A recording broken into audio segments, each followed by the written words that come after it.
Hello everyone, welcome back to the channel. So today I'm going to tell you how to create custom wallpapers. If you want to create custom wallpapers in your Android phone, so you just need to follow these steps. The first step is that you can create your own wallpaper from your gallery.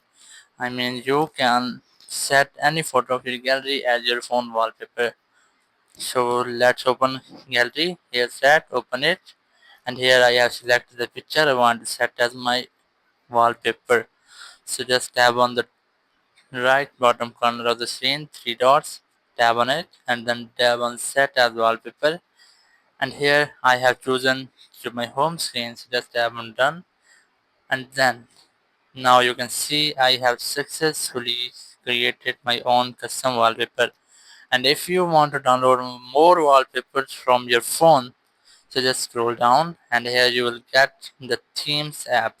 Here's that, tap on it and here you have an option of wallpaper, and now you can download any wallpaper from this.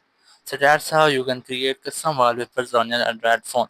Thank you very much for watching the video. Until next video, bye bye.